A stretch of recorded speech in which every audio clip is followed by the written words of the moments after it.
PGA, we know it's still very early in the season, but still, just how defined are these teams at this point? Kevin, it varies squad to squad in a big way. Some teams are very solid now. Things are pretty set in stone. Others are looking for what really works in the moment of truth. A look at the starting group for the Magic. The guard pair for him will be Suggs and Bain. Down low, it's Banchero and Carter. And it's Wagner in at the small forward position. Now McCollum, after Paolo Banchero misses from long range. Middleton can't get it to go. Wagner outside. Suggs looking around.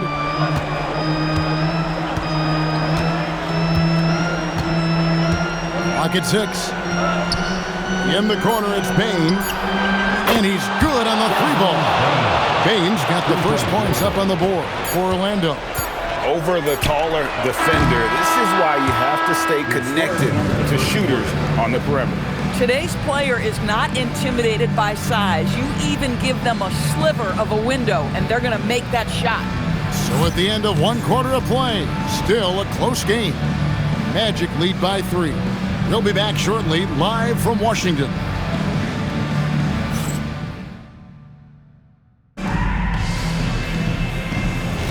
And close game underway so far. We'll see if either of these teams can jump out in the second quarter. And from what we've seen from Orlando, what do you guys see? What we saw in that first quarter, they won their matchups defensively. I think across the board, a number of guys have done a great job guarding multiple positions. Keyshawn George is out there with Song. Then it's Chris Middleton. Then there's McCollum. And it's Koulibaly in at the 2-guard. That's the group starting the second quarter for the Wizards. Good on that shot. And with that, the Magic lead is cut to just 1 on the basket for Middleton. And so it's Suggs who brings up the ball for Orlando. Carter with the screen on Koulibaly. Bain passes to Carter. And then Carter with the jam. You can see in the movement there the athleticism Wendell Carter Jr. possesses. Really solid cut after setting the screen. McCollum feeling it out a bit. And it's good, 2 points. I mean, it's just fun to sit back and enjoy watching him operate. And that's what it looked like the D was doing as well. They're just sitting back and watching. And that'll do it for the first half. A competitive game so far. Magic out in front, leading by a point. And we'll be back right after halftime to get the third quarter underway.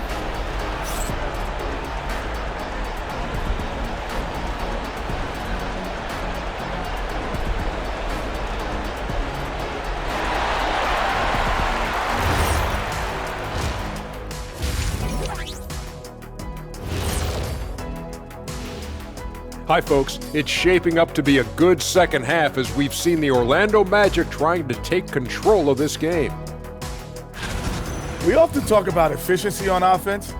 They were the winners in that department, guys. I like how efficient you were with that analysis, Chet. Well done. Yeah, instead of rambling on like usual. All right, fellas, time now to take a look at these early season standings in the East. You take a look at Orlando. They're finding out anyone can win on any night. That said, once they've adjusted, watch out. Lots of firepower on this roster. And that is it for halftime, folks. It is back to Kevin Harlan and the crew for the second half.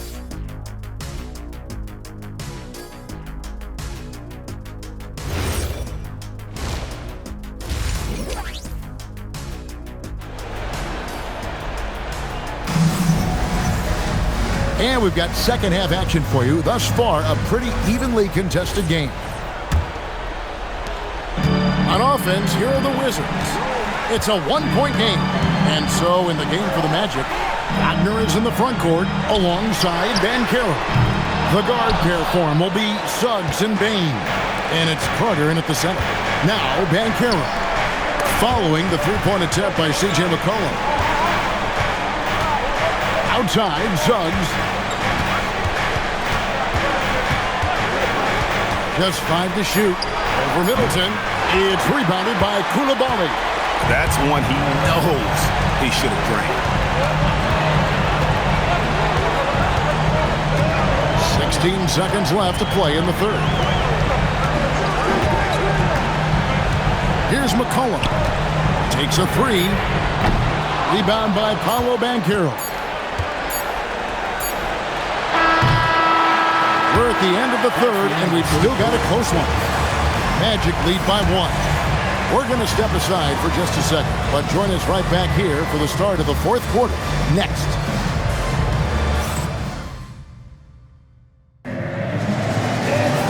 And I know I speak for all of us when I say I can't wait to see what kind of finish awaits us here in the fourth quarter. Keyshawn George is out there with Chris Middleton. Then it's Coulibaly. Then it's Alexander Sarr. And it's McCollum in at point guard. That's the group on the floor right now for Washington. The game has come down to this. Huge possession.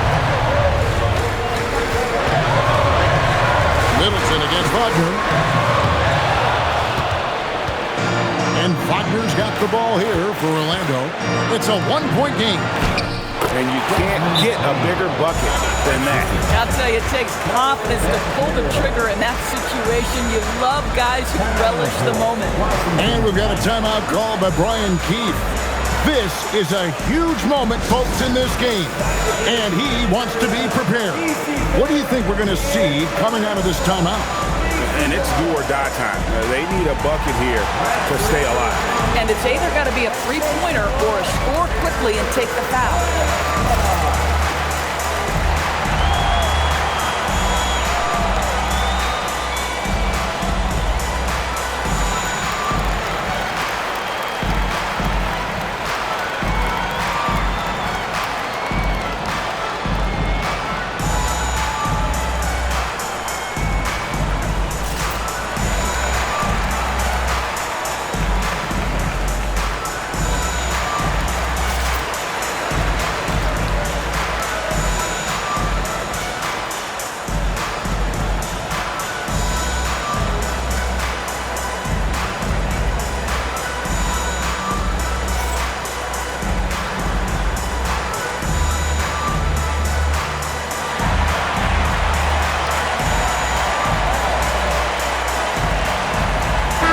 And now let's send it over to our courtside reporter, Allie LaForce. Thanks, guys. I got a chance to hear what Brian Keefe was saying to the team.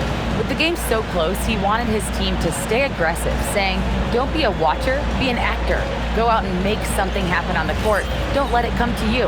Okay, Allie, thank you.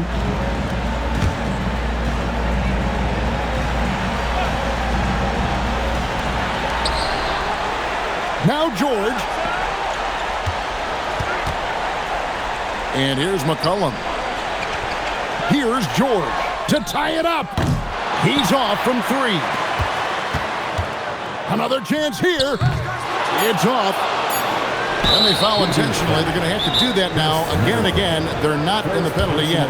Yeah, you have to do that, though. You can't just let them dribble the game out. And we've got a timeout called by Jamal Mosley.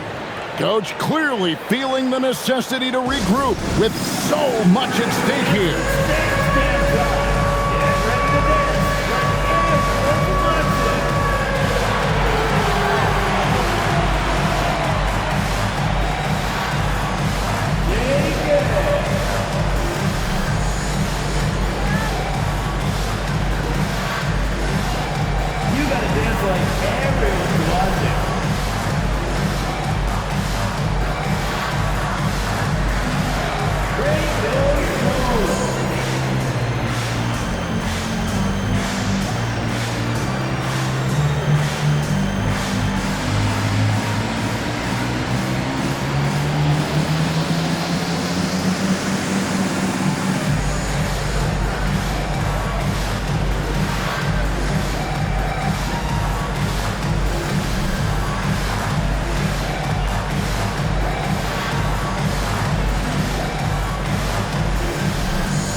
And he commits the intentional foul.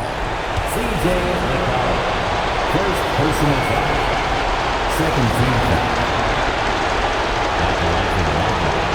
Jalen Suggs taking 2 shots.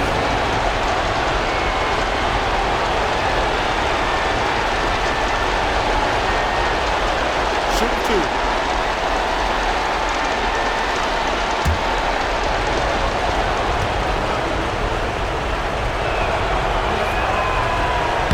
And he cannot get the first one to drop. Tough one to miss.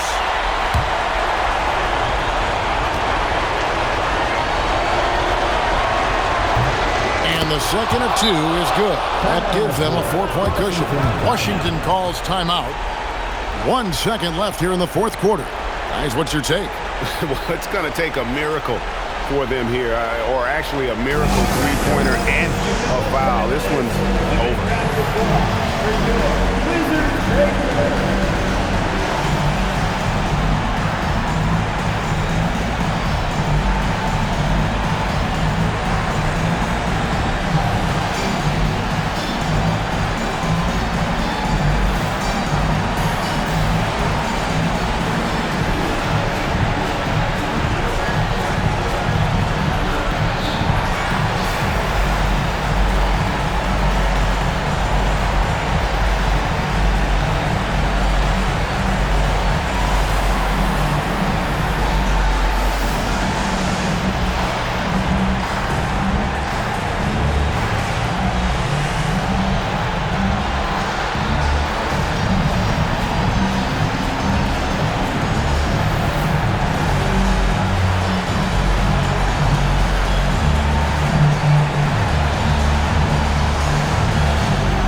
Coulibaly.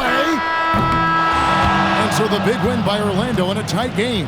They seem to relish their role as the bad guy here tonight. You know, Kevin, I sense that as well. I mean, they really did feed off all of that negative energy this crowd was directing at them. I mean, they turned it around and used it as motivation to close out a significant win. And that'll wrap it up, folks. For Dorisburg, Greg Anthony and our sideline reporter, Allie LaForce, this is Kevin Harlan. Thanks for tuning in tonight. So long, everyone.